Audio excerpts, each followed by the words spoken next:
Lots of scholars take potshots at the Bible, claiming it's not historically accurate. Trouble is, mounting evidence proves otherwise. All it takes is a trip to Israel to verify the uncanny precision of the Bible's geographical references.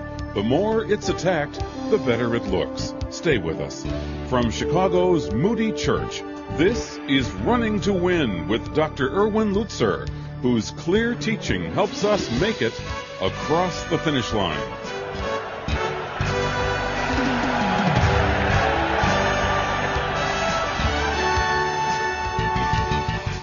Our series is called 7 Reasons Why the Bible is God's Word. Today, we're discussing the second reason, the Bible's historical reliability. Here is Dr. Lutzer. Now today's message is a little different from most, and it's been a very, very difficult message to prepare. Difficult because I was tempted when I sat down to think about this message to begin to rehearse all of the archaeological data that has come in the last 50 years regarding the Bible to show how incredibly often it authenticates the Scriptures. But that would take too long. Huge books have been written about it. Some of you subscribe to the Biblical Archaeological Review, and you know that every issue is chock full of new discoveries. But I want to simply today ask the question, what role does archaeology really play? What role do inscriptions and clay tablets and even the Dead Sea Scrolls, for example, what role do they all play in helping us to understand the truthfulness of the Bible?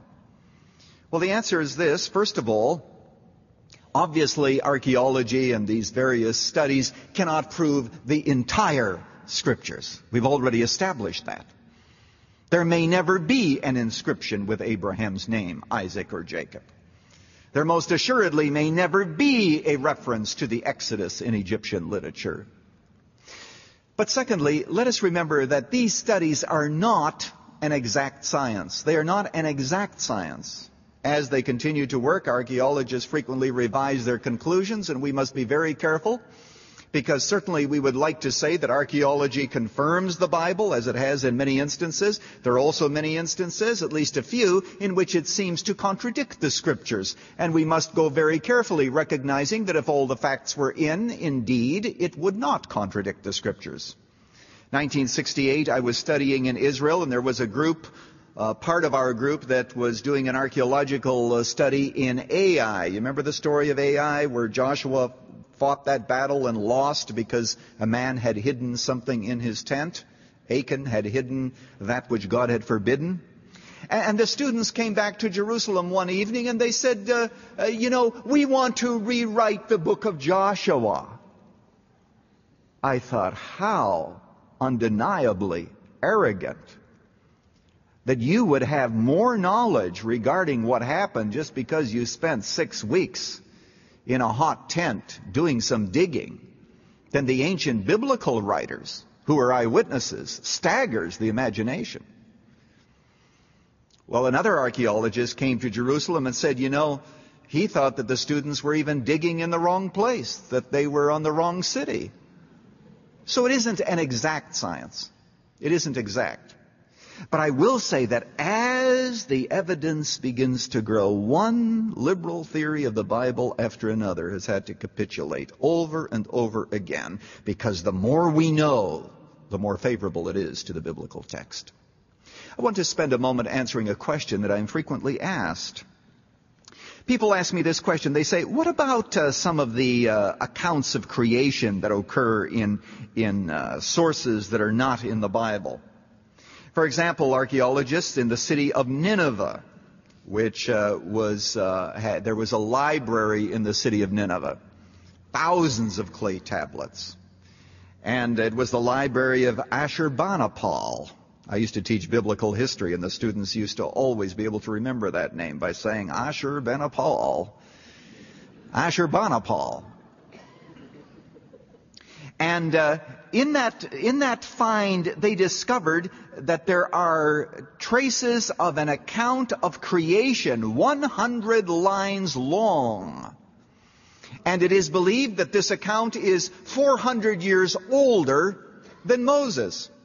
The account goes back to about the year 1800, and when we think of Moses, we're thinking of about 1400 BC. And the similarities are striking. They cannot be accounted for just simply by chance. For example, this account speaks of a time when there was just the earth, and it was waste and void. There is similarity in the order of creation. There is a favoring of the number 7. There seem to be 7 days of creation. But I want you to know that despite those similarities, there are many differences, namely that the Babylonian account, is filled with polytheism. It's got female gods and male gods, and the god Marduk is the one who is telling all the rest what to do. There are all kinds of, somewhat off-color stories regarding of what these gods are doing. How do we account for that if it's older than the Bible? Well, the answer, my friend, is not that Moses got it from these polytheists, cleaned it up, and decided to write it as Genesis chapter 1 and 2 go. No, I don't think that that's the answer. If he did, he most assuredly would have had to be inspired by God to know how to clean up this account and make it theologically accurate. But it is unlikely that that happened, because usually when you have one account dependent on another, the second account always embellishes the first. Never simplifies it. Here's a better explanation. I believe that long before Moses, God revealed himself to the human race. I can't believe that century after century would go on without a revelation from the Almighty. And so God revealed himself to these people. He explained the days of creation. He perhaps even gave them other information about himself during those periods of time.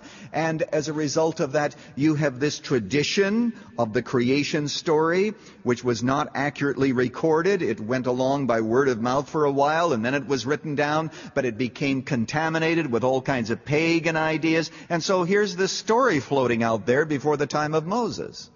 In a sense, it verifies the fact that God has revealed the creation story, because these stories would not have happened simply on their own.